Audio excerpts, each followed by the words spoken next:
Siya raw ang pinakamaganda sa lahat ng mga abay na bride. There was no doubt about that. Lahat ay pumupuri sa kanya. She wore a tangerine backless gown na lalong nagpatingkad ng kanyang kaputian. Hindi na siya nagpaayos sa baklang taga-ayos ng mga abay. She saw how her cousin looked. Mukhang mga zombie dahil sa kapal ng makeup. She put on a very light makeup, pink eyeshadow and blusher, at light red lipstick. That was all. For her hair, tinulungan siya ng kanyang mami na maitaas iyon sa pamamagitan ng mga hair clips at spray net to enhance her bare back. Pagbaba niya ay niikot niya ang kanyang tingin sa mga taong naroon na. Hinanap niya ang kanyang partner. Ang ibang abay na lalaki ay sama-samang sumakay sa isang van. Pinagpalagay na lamang niyang kasama ng groom ang kanyang kapartner. Ang pagkakaalam niya ay nagrenta ang pamilya ni Ruel ng isang private resort malapit sa kanilang ancestral house para doon tumigil ang mga ito. Ninong at ninang ang kanyang mami at daddy. Habang nakaupo siya sa backseat ng kotseng minamaneho ng kanyang daddy, ay lumilipad ang kanyang utak. Halos hindi siya nakatulog kagabi dahil sa kaiisip sa kwento ni Tia Kulasa. Dinadagdagan pa iyon ng ingay ng kanyang mga pinsang bagets nang mag-akayata ng mga ito pagkatapos ng sayawan. Ang hindi niya malimutan ay ang pagkukwento ni Cheska tungkol sa nakasayaw nitong si Jess. Kinikilig ang bruha habang nagkukwento ito. Super gwapo raw at super kalog ang lalaki. At hindi niya maintindihan ang kanyang sarili kung bakit may kung anong inis na naramdaman siya sa kwento ng kanyang pinsan. Halos mapuno ang simbahan ng Santa Cruz dahil sa dami ng mga dumalo sa kasal. Nang iniaayos na ng organizer ang entourage, ay saka lamang niya namataan ang kanina pang hinahanap ng kanyang mga mata. Jess was very gorgeous in his white tuxedo. Kapareho nito ang suot ng groom. His long hair was neatly fixed with gel. Nakangiti ang mga mata nito habang nakatingin ito sa kanya. Girls, humawa kayo sa braso ng mga partners ninyo, sabi ng baklang organizer. And smile when walking down the aisle. Hindi lang ang bride ang required ng ngumiti. Isipin ninyong mga brides at grooms din kayo para maganda ang lalabas sa video, okay? Dugdong pa nito. Nanginginig ang kanyang kamay nang ihawak niya iyon sa braso ni Jess at nabubisit siya kung bakit kailangan niyang manginig. Mabuti na lamang at may suot siyang guwantes. At least hindi mararamdaman ng lalaki ang sobrang panlalamig ng kanyang kamay. Bakit ba siya nagkakaganito? She made it clear to herself na hindi pwede si Jess. Maghahanap na lamang siya ng iba. Not Jess. You look like a princess, darling, mahinang sabi nito nang naglalakad na sila. Napatingin siya rito at nakita niyang ngiti-ngiti ito. Joanne, hindi darling, pagtutuwid niya. Basta, gusto kong tawagin kitang darling. Ano nga ba? Asik niya rito. Smile daw tayo, sabi nung bading para maganda sa video. Nakatutok sa atin ang camera. Oh, smile, darling. Gusto niyang mainis sa kapreskuhan nito, pero hindi niya magawa. Natutuwa ang isang bahagi ng kanyang puso sa mga actuations nito. Naghiwalay sila sa altar at naupo sa mga silyang laan para sa kanila. Habang ongoing ang seremonya, ay hindi niya mapigilang masulyapan kay Jess, who was looking at her the whole time. Nakakonsyos siya, hindi niya mawari. Kung pisikal na aspeto ang pag-uusapan, click na sana silang dalawa. Pati ang mga taas nila ay swak na swak. Siya ay 5'6" at sa tingin niya ay 6-footer ito. Pero hindi, talagang hindi pwede. Ang kailangan niya ay lalaking seryoso. Yung bang tipong executive, a clean cut, good-looking guy ang bagay sa kanya. Yung businessman dahil isa siyang businesswoman. Yung may disiplina sa pagsasalita. hanggang sa picture taking ay panay ang dikit sa kanya ng lalaki. Hindi naman siya nakakaramdam na tsinatsansingan siya nito. Kaya ay nalalayan siya nito. Feeling niya ay napaka-gentleman lamang nito. May kinakilig naman niya.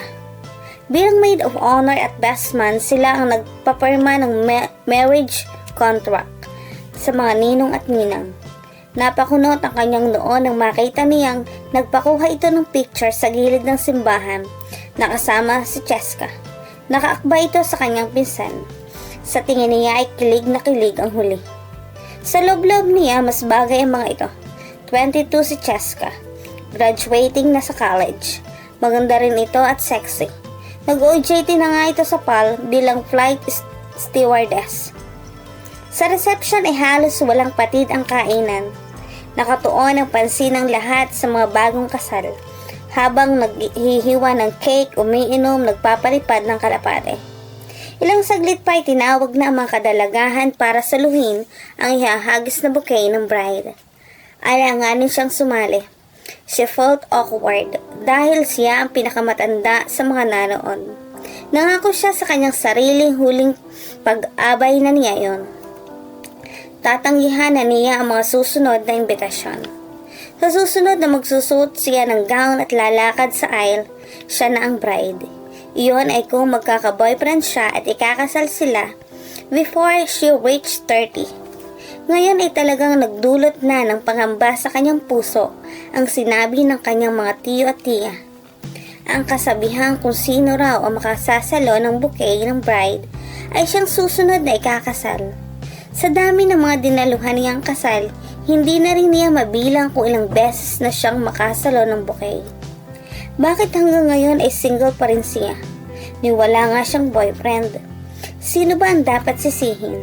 Walang iba kundi siya. Wala namang pumipigil na makapag-boyfriend siya. Marami naman siyang maaaring pagpilian. Ang dapat niyang sisihin ay ang kanyang pihikang panlasa. She was smiling pero pilit lang yon. Nakakahiya namang naghihiyawan ang lahat sa sobrang excitement. Pagkatapos ay para siyang poste ng Meralco na nakatayo lamang doon. Bumilang ang bride.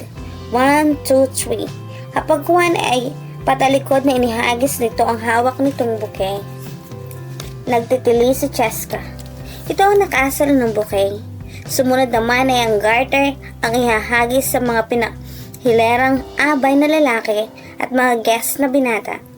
Napakunot na naman ang kanyang noon nang makita niyang si Jess ang nakasalo ng garter.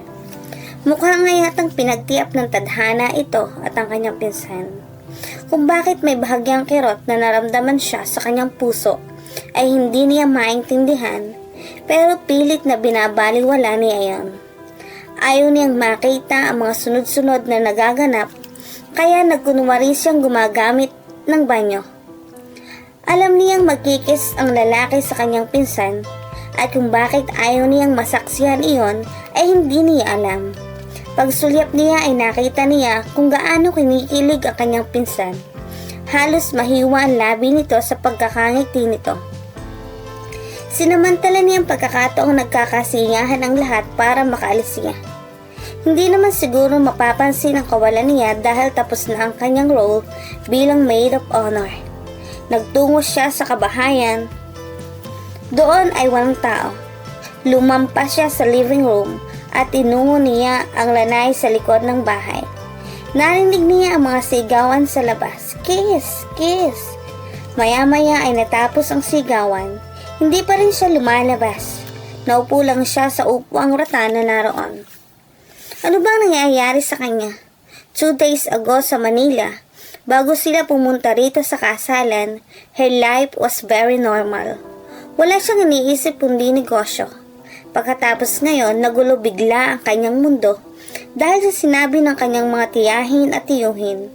Napapitlag siya nang biglang may pumatong na kamay sa kanyang balikat. Napasingap siya nang makita niya si Jess. Bakit ka narito? Ba't nag-iisa ka? Magkasunod na tanong nito. Nag-stammer siya. Ha? Kasi masakit ang mga paa ko. Ang tagal ko namang makaisip ng dahilan. Naupo ito sa kanyang tabi. Sasamahan kita. Gusto niyang murahin ang kanyang sarili dahil sa ibang pakiramdam na lumukob sa kanya ngayong kalapit na niya ang lalaki. Ngayon pa ba naman siya magiging presumptuous samantalang hindi na siya teenager?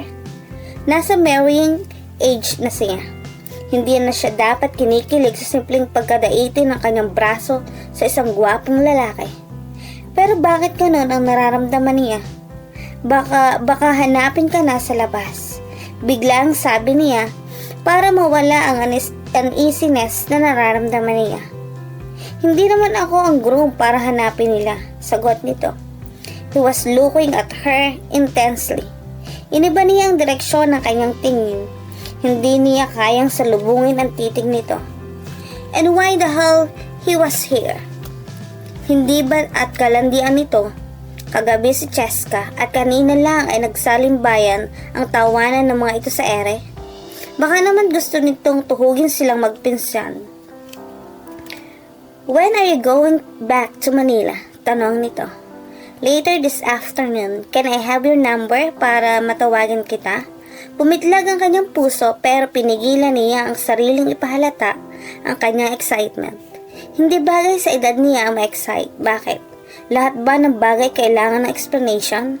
I'm sure kinuha mo na ang number ni Cheska. Pareho lang ang number namin kasi sa bahay namin siya nakatira. Hindi niya alam kung bakit nasasabi niya ang ganoon. May sumilay ng ngiti sa mga labi nito. Cellphone number lang ang binigay niya sa akin, walang landline at saka iba naman siya sa'yo. Aba at balak nga yata tuhugin kaming magpinsan. Kung cellphone number ko ang kukunin mo, wala naman akong hilig mag-text. Hindi na bagay sa akin yun. I'm too old for that. Why do you keep on insisting na matanda ka na? Because I really am. Sinasabi mo ba yan para ma-turn off ako sa'yo? O sinasabi mo yan dahil hindi mo ako type? Napamaang siya, hindi niya akalaing marinig mula rito ang bagay na iyon. Don't worry, wala naman akong intensyong masama. Nabanggit ni Melissa sa akin na may supermarket kayo. Malay mo maging mag-business partner tayo. Hindi mo na itatanong I'm managing our family's business. May trading company kami sa Binondo. Kami ang nagsusupply ng mga imported chocolates, wines, toiletries, at kung ano-ano pa sa malaking supermarket sa Metro Manila, Luzon at Visayas. This year, magsisimula na rin ang market namin sa Mindanao. Mag-i-start na rin ako ng importation ng novelty items. Napatingin siya rito. He did not look like a businessman. Hindi ka naniniwala, no? Well, hindi kita masisisi. Ang iniisip kasi ng mga tao dapat ay well-groomed ang mga businessmen. Ang sa akin kasi, hindi kailangan. I'm not used to wearing formal clothes. Hinawakan nito ang kwelyo ng suot nitong tuxedo. Nangangati na nga ako rito eh. Bakit? Ngumiti ito. Bakit ano? Bakit nga hindi ka nagpo-formal wear? Pag kulang ang mga drivers at walang nagde-deliver sa mga kliyente, ako nagmamaneho ng delivery van.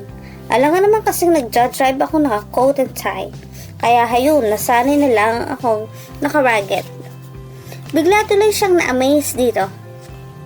How long have you been handling your family business? About 5 years. Simula nang makagraduate ako ng college. Pareho kami. Namalayan na lamang niyang nag-e-enjoy na siya sa pakikinig sa mga kwento nito. Doktor kasi si Kuya Ruel. Ang isa ko pa namang kapatid ay engineer. Kaya naman, ako ang inatasan ng parents naming humawak ng negosyo ng pamilya since matatanda na rin sila to manage it. Isa pa hilig ko rin naman talaga yon. Kaya nga business administration ang kinuha kong kurso sa kolehiyo. Kung mayroon silang one thing in common, iyon ang pagkahilig sa negosyo. She was astounded by that fact. Ang haba na ng kwento mo, ikaw naman. Same with me. Ako rin ang namamahala ng negosyo namin. Ngumiti ito. Tingin ko'y magkakasundo tayo. Paano mo naman tiyak? Sa negosyo, I could offer you my products. Don't tell me. Ikaw rin ang nag-aahente ng mga produkto ninyo. Case-to-case basis. Kapag gusto ko ang o-offer, I do it myself. Siguro ang dami mong naging girlfriends. Dahil kapag maganda, ikaw ang nag-aahente. Siyempre, hindi niya pwedeng isang tinig iyon. Sinarili na lamang niya iyon. So, can I have your number now? Dinukot nito sa bulsa ng pantalon nito ang isang cellphone. Wala na siyang dahilan para hindi niya ibigay rito ang kanyang number. Anyway, business naman ang dahilan. Idinekta niya ang numero ng kanyang cellphone at ang telepono sa kanilang opisina sa supermarket. Consider me now as one of your regular callers. Nakangiting sabi nito pagkatapos nitong ibalik sa bulsa ng pantalon nito ang cellphone nito. Matagal din silang nag-usap. Namalayan na lamang niyang tumatawa na siya sa mga biro nito. She found him very interesting to talk with. Still, umuukil-kil sa kanyang utak ang dalawang bagay. He was a punk and was 2 years younger than her. Hindi niya type ang ganon. Sabay silang bumalik sa bakuran. Nakita niyang nakatingin sa kanila si Jessica. Umasim ang mukha nito. Alas 6 ng hapon ay pabalik na sila sa Maynila. You want me to drive, Daddy? Baka masyado kayong napagod. Sabi niya sa kanyang daddy. Ako na lang, pagod ka rin eh. Nagsisisi nga ako at hindi ako nakapagsama ng driver. 6:45 ay nasa kahabaan na sila ng South Superhighway. Inaantok-antok na siya nang biglang nag-ring ang kanyang cellphone sa kanyang bag. Nang kunin niya iyon ay nakita niyang hindi nakarehistro sa kanyang phone book ang numero na tumatawag. Malakas niya sabi kung sino iyon. Hello? Hi darling, Jess here. Hi, bakit? I just want to make sure na tamang number na binigay mo sa akin. Hindi siya makasagot. I know where you are right now, huh? Santa Rosa exit. You are in a blue Pajero with the plate number WXE117. Pwedeng tumingin ka sa kaliwa mo. Nasaan ka ba? Tanong niya. Alam niyang nakatingin ito sa kanila kaninang umalis sila sa Santa Rosa. Nauna sila sa mga ito. Andito sa kaliwa niya, I'm driving. Nakita nga niyang nakababa ang tinta na bintana ng puti expedition pickup nito. Nakatingin ito sa kanya habang nagmamaneho ito. Hawak ang isang kamay ang cellphone. Hindi mo ba alam na delikado at bawal makapag-usap sa telepono while driving? Hindi niya alam kung halata ang pag-alala sa boses niya. At namalayan na lamang niyang nakipagkwentuhan na siya rito habang paminsan-minsang tumitingin siya sa direksyon nito.